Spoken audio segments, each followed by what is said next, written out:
Hi friends, ಎಲ್ಲರೂ ಹೇಗಿದ್ದೀರಾ? ಎಲ್ಲರೂ ಚೆನ್ನಾಗಿದ್ದೀರಾ ಅಂತ ಅಂದ್ಕೊಂಡಿದ್ದೀನಿ. ವೆಲ್ಕಮ್ ಟು ಅನುಪಮ ಪುಟ್ಟ ಪ್ರಪಂಚ. ಇವತ್ತು ನಾನು ಬೆಂಡೆಕಾಯಿ ಗೊಜ್ಜನ್ನು ಮಾಡಿ ತೋರಿಸ್ತಾ ಇದ್ದೀನಿ. ತುಂಬ ರುಚಿಯಾಗಿರುತ್ತೆ, ತುಂಬ ಸುಲಭವಾಗಿ ನಾವು ಮಾಡ್ಕೋಬೋದು. ಈ ಗೊಜ್ಜು ಚಪಾತಿ, ದೋಸೆ, ಪೂರಿ ಹಾಗೆ ರೈಸಲ್ಲೂ ಸುಧಾ ತಿನ್ಬೋದು. ತುಂಬ ಚೆನ್ನಾಗಿರುತ್ತೆ. ಒಂದು ಸಲ ಟ್ರೈ ಮಾಡಿ ನೋಡಿ. ಬನ್ನಿ ಹೇಗೆ ಮಾಡೋದು ಅಂತ ನೋಡೋಣ.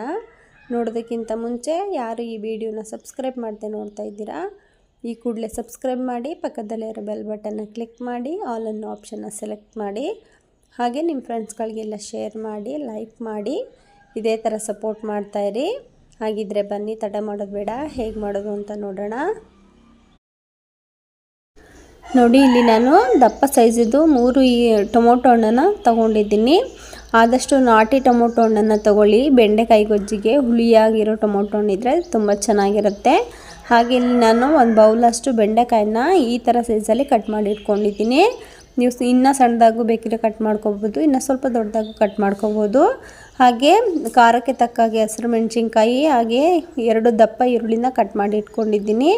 ಹಾಗೆ 1 ಸ್ಪೂನಷ್ಟು ಶುಂಠಿ ಬೆಳ್ಳುಳ್ಳಿ ಪೇಸ್ಟು, ಹಾಗೆ 1 ಸ್ಪೂನ್ನಷ್ಟು ಬೇಳೆ ಸಾಂಬಾರು ಪೌಡರು, ಹಾಗೆ 1/4 ಟೀ ಸ್ಪೂನಷ್ಟು ಅರಿಶಿನ ಪುಡಿ, ಹಾಗೆ 1 ನಿಂಬೆಹಣ್ಣು ಗಾತ್ರದ ಹುಣಸೆಹಣ್ಣನ್ನು ನೆನೆಸಿ ಇಟ್ಕೊಂಡಿದ್ದೀನಿ. ಹಾಗೆ ರುಚಿಗೆ ತಕ್ಕಷ್ಟು ಉಪ್ಪು, 1 ಕಡ್ಡಿ ಕರಿಬೇವು, ಹಾಗೆ 1/2 ಸ್ಪೂನಷ್ಟು ಸಾಸಿವೆ, ಸ್ವಲ್ಪ ಕೊತ್ತಂಬರಿ ಸೊಪ್ಪು ತೊಳೆದು ಸಣ್ಣದಾಗಿ ಹಚ್ಚಿಟ್ಕೊಂಡಿದ್ದೀನಿ, ಹಾಗೆ ಎಣ್ಣೆ.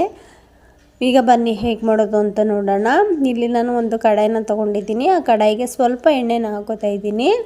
ಎಣ್ಣೆ ಹಾಕ್ಕೊಂಡು ಎಣ್ಣೆ ಸ್ವಲ್ಪ ಕಾದ ನಂತರ ನಾವು ಬೆಂಡೆಕಾಯಿ ಕಟ್ ಮಾಡಿ ಇಟ್ಕೊಂಡಿದ್ವಲ್ಲ, ಆ ಬೆಂಡೆಕಾಯಿನ ಹಾಕ್ಕೊಂಡು ಆದಷ್ಟು ಸ್ವಲ್ಪ ಬ್ರೌನ್ ಕಲರ್ ಬರೋವರೆಗೂ ನಾವು ಇದನ್ನು ಫ್ರೈ ಮಾಡ್ಕೋಬೇಕು. ನಾವು ಈ ಥರ ಫ್ರೈ ಮಾಡ್ಕೊಳ್ಳೋದ್ರಿಂದ ಬೆಂಡೆಕಾಯಿ ಗೊಜ್ಜು ಒಂಥರ ಅಂಟು ಥರ ಬರುತ್ತಲ್ಲ, ಅದೆಲ್ಲ ಬರಲ್ಲ ಏನೂ. ಆದಷ್ಟು ಚೆನ್ನಾಗಿ ಈ ಥರ ಫ್ರೈ ಮಾಡ್ಕೊಳ್ಳಿ. ನೋಡಿ, ಈ ಥರ ಫ್ರೈ ಮಾಡ್ಕೋಬೇಕು. ಸ್ವಲ್ಪ ಡಾರ್ಕ್ ಕಲರ್ ಬರಬೇಕು, ಅಲ್ಲಿವರೆಗೂ ಫ್ರೈ ಮಾಡ್ಕೊಳ್ಳಿ. ನೋಡಿ, ಇವಾಗ ಫ್ರೈ ಮಾಡ್ಕೊಂಡಾಗಿದೆ. ಈ ಥರ ಫ್ರೈ ಮಾಡಿಕೊಂಡು ಇದನ್ನು ನಾನು ಒಂದು ಪ್ಲೇಟಿಗೆ ಎತ್ತಿಟ್ಕೋತೀನಿ.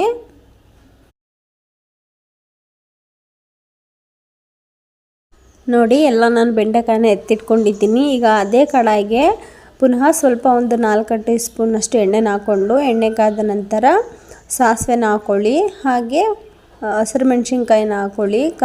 ಖಾರ ನೋಡಿಕೊಂಡು ನೀವು ಹಾಕ್ಕೊಳ್ಳಿ. ಹಾಗೆ ಕರಿಬೇವಿನ ಸೊಪ್ಪನ್ನು ಹಾಕ್ಕೊಂಡು, ಹಾಗೆ ಈರುಳ್ಳಿ ಕಟ್ ಮಾಡಿರೋ ಈರುಳ್ಳಿನ ಸುಧಾ ಹಾಕ್ಕೊಂಡು, ಈರುಳ್ಳಿ ಸ್ವಲ್ಪ ಬ್ರೌನ್ ಕಲರ್ ಬರೋವರೆಗೂ ಫ್ರೈ ಮಾಡ್ಕೋಬೇಕು. ನೋಡಿ, ಈರುಳ್ಳಿ ಸ್ವಲ್ಪ ಬ್ರೌನ್ ಕಲರ್ ಬಂದಿದೆ. ಇವಾಗ ನಾನು ಕಟ್ ಮಾಡಿರೋ ಟೊಮೊಟೊ ಹಣ್ಣನ್ನು ಹಾಕ್ಕೊಂಡು, ಹಾಗೆ ಶುಂಠಿ ಬೆಳ್ಳುಳ್ಳಿ ಪೇಸ್ಟನ್ನು ಹಾಕ್ಕೊಂಡು ನಾನು ಫ್ರೈ ಮಾಡ್ಕೊತೀನಿ. ಇದೆಲ್ಲ ಈರುಳ್ಳಿ ಟೊಮೊಟೊ ಎಲ್ಲ 3/4% ಸಾಫ್ಟ್ ಆಗಬೇಕು. ಅಲ್ಲಿವರೆಗೂ ನೀವು ಸ್ವಲ್ಪ ಉಪ್ಪನ್ನ ಹಾಕ್ಕೊಳ್ಳಿ. ಬೇಗ ಸಾಫ್ಟ್ ಆಗುತ್ತೆ. ಈರುಳ್ಳಿ ಟೊಮೊಟೊ ಎಲ್ಲ ಬೇಗ ಬೇಯುತ್ತೆ. ನೋಡಿ, ನಾನು ಉಪ್ಪನ್ನ ಹಾಕ್ಕೊಂಡು ಫ್ರೈ ಮಾಡ್ಕೊಂಡಿದ್ದೀನಿ. ಬೇಗ ಎಷ್ಟು ಸಾಫ್ಟ್ ಆಗಿದೆ ಅಂತ. ಇವಾಗ ನಾನು ಹುಣಸೆ ರಸನ ಹಾಕೋತಾ ಇದ್ದೀನಿ. ರಸ ಎಲ್ಲ ಹಿಂಡ್ಕೊಂಡು ನಾನು ಇಟ್ಕೊಂಡೆ, ಆ ರಸನ ಹಾಕೋತಾ ಇದ್ದೀನಿ. ಆದಷ್ಟು ನೀವು ಬೆಂಡೆಕಾಯಿ ರೆಸಿಪಿ ಯಾವುದಾದ್ರೂ ಮಾಡಿದ್ರೆ ಈ ಥರ ಹುಣಸೆ ಹಣ್ಣನ್ನು ಬಳಸಿದ್ರೆ ತುಂಬ ರುಚಿಯಾಗಿರುತ್ತೆ. ಹಾಗೆ ಸಾಂಬಾರು ಪೌಡರು, ಹಾಗೆ ಸ್ವಲ್ಪ 1/4 ಟೀ ಸ್ಪೂನಷ್ಟು ಅರಿಶಿನ, ಇದಿಷ್ಟನ್ನು ಹಾಕ್ಕೊಂಡು ನಾನು ಸ್ವಲ್ಪ ನೀಟಾಗಿ ಮಿಕ್ಸ್ ಮಾಡಿಕೊಂಡು ಇದನ್ನು ಲೋ ಫ್ಲೇಮಲ್ಲೇ ಒಂದು 5 ನಿಮಿಷ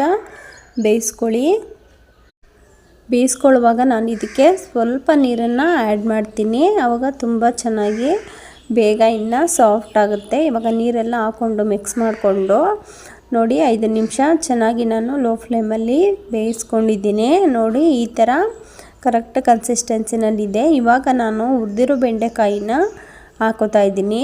ಬೆಂಡೆಕಾಯಿನ ಹಾಕ್ಕೊಂಡು ನೀಟಾಗಿ ಎಲ್ಲ ಒಂದು ಸಲ ಮಿಕ್ಸ್ ಮಾಡಿಕೊಂಡು, ಇದನ್ನು ಅಷ್ಟೇ ನೀವು ಇನ್ನೂ ಸ್ವಲ್ಪ ತೆಳು ಬೇಕು ಅಂದರೆ ಇನ್ನೂ ಸ್ವಲ್ಪ ನೀವು ನೀರನ್ನು ಹಾಕ್ಕೊಂಡು ನೀಟಾಗಿ ಮಿಕ್ಸ್ ಮಾಡಿಕೊಂಡು, ಉಪ್ಪೇನಾದರೂ ಹಾಕೋ ಆಗಿದ್ದರೆ ಸ್ವಲ್ಪ ಸಪ್ಪೆ ಅನಿಸಿದರೆ ಈ ಟೈಮ್ನಲ್ಲಿ ನೀವು ಉಪ್ಪನ್ನ ಹಾಕ್ಕೊಂಡು ನೀಟಾಗಿ ಲೋ ಫ್ಲೇಮಲ್ಲಿ ಬೆಂಡೆಕಾಯಿ ಎಲ್ಲ ಬೇಯೋವರೆಗೂ ನಾವು ಇದನ್ನು ಬೇಯಿಸ್ಕೋಬೇಕು.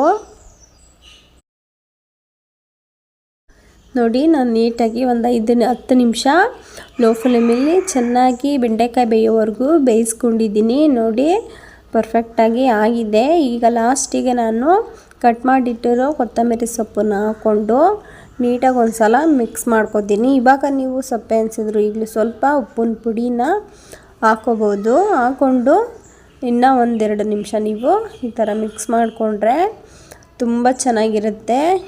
ನೋಡಿ ಇಷ್ಟೇ, ನಾನು ಕೊತ್ತಂಬರಿ ಸೊಪ್ಪು ಹಾಕಿರೋದ್ರಿಂದ 1-2 ನಿಮಿಷ ನೀಟಾಗಿ ಒಂದು ಸಲ ಮಿಕ್ಸ್ ಮಾಡ್ಕೊತೀನಿ ಈ ಥರ ಅಷ್ಟೇ. ನೀವು ಇನ್ನೂ ತೆಳು ಬೇಕು ಅನ್ಸಿದ್ರು ಮಾಡ್ಕೋಬೋದು, ಗಟ್ಟಿ ಬೇಕು ಅನ್ಸಿದ್ರು ಮಾಡ್ಕೋಬೋದು. ಚಪಾತಿ, ದೋಸೆ, ಪೂರಿಗೆಲ್ಲ ಈ ಥರ ಗಟ್ಟಿಯಾಗಿ ಮಾಡಿಕೊಂಡ್ರೆ ತುಂಬ ಚೆನ್ನಾಗಿರುತ್ತೆ. ನಾನು ಚಪಾತಿಗೆ ಮಾಡ್ಕೊಂಡಿದ್ದೀನಿ, ಅದಕ್ಕೆ ನಾನು ಈ ಕನ್ಸಿಸ್ಟೆನ್ಸಿನಲ್ಲಿ ಮಾಡ್ಕೊಂಡಿದ್ದೀನಿ. ರೈಸನ್ನು ಸುದ ತಿನ್ಬೋದು, ತುಂಬ ಚೆನ್ನಾಗಿರುತ್ತೆ. ನೀವೊಂದು ಸಲ ಈ ಬೆಂಡೆಕಾಯಿ ಗೊಜ್ಜನ್ನ ಟ್ರೈ ಮಾಡಿ ನೋಡಿ. ನೀವು ಮಾಡಿ ನನಗೆ ಹೇಗೆ ಬಂತು ಅಂತ ಪ್ಲೀಸ್ ಕಾಮೆಂಟ್ ಬಾಕ್ಸಲ್ಲಿ ತಿಳಿಸಿ.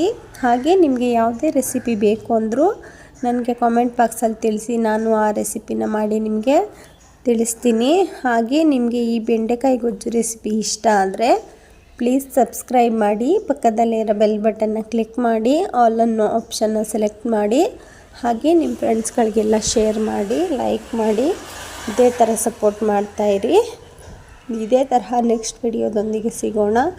Thanks for watching. Bye friends.